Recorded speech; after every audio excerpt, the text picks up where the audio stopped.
this Mindset Monday, the end. That's not the end of the video. I'm not stopping making daily videos.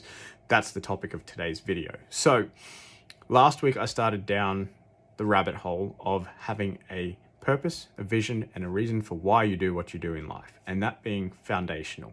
The reason for that being then that decides like what's important to you, what you spend your money on, what you spend your time on, all that kind of thing. If you missed it, if you want to know more, go back and watch it. If you've got any questions, get in contact with me or come talk to me. Whatever you want to do, that's fine. But then that led to yesterday talking about the idea that we as people are made up of these three things: the mind, the body, and the soul, or the spirit, because those terms seem to be used interchangeably at times. And I mentioned that I believe that we do have a soul or a spirit, but then called into question, it's like, well, if that does exist, then what does that mean? How do we look after that? Where do we find information about that? What else do we need to be considering for that kind of thing, basically? And you know what? I didn't really reference as to why I believe there is a such thing as the spirit. And I have mentioned before that I get my life principles out of the Bible and that I make my decisions based on things in the Bible. So you know what?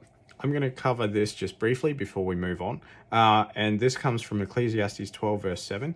And you would have heard the term ashes to ashes, dust to dust before, probably at funerals.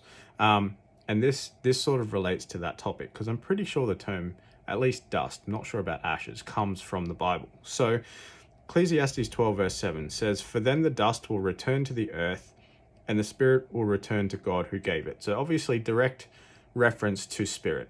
And that's going to continue on after the dust. But what's the dust? So if you go back to the start of the Bible, when we as people were actually created, then Genesis 2 verse 7 says, "Then the Lord God formed the man from the dust of the ground. He breathed the life into the man's nostrils and the man became a living person." So the dust returning to the ground basically refers to the body dying. But then the body dying, after that, the spirit continues on. So that's that bit. And you know what? I realized that I haven't covered how do we know the Bible is a true or credible source. That's something I'm going to have to cover further down the line, but that's just the point of reference for anybody who was wondering about that or thinking about that yesterday. But look, keep that thought in mind. If the soul or spirit exists and if it continues on after the body, then what?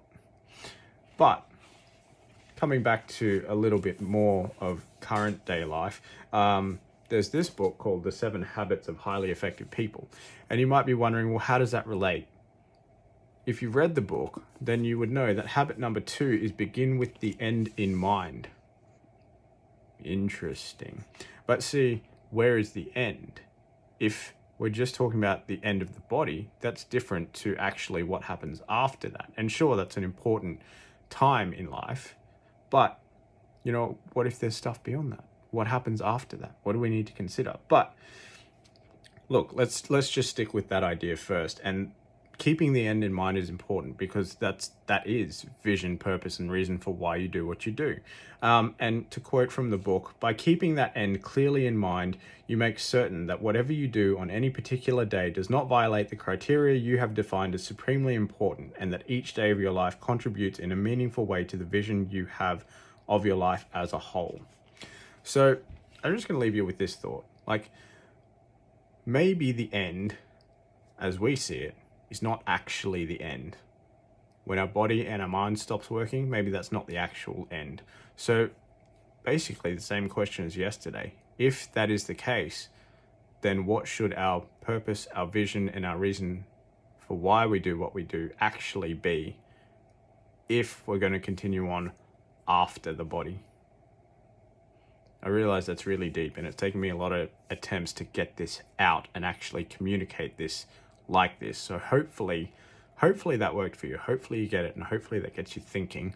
I would really love to have conversations with anyone and everyone about this if you'd like to have them. So hit me up for that. Otherwise, I hope you're having a great day and I hope to see you next time. Thanks. Bye.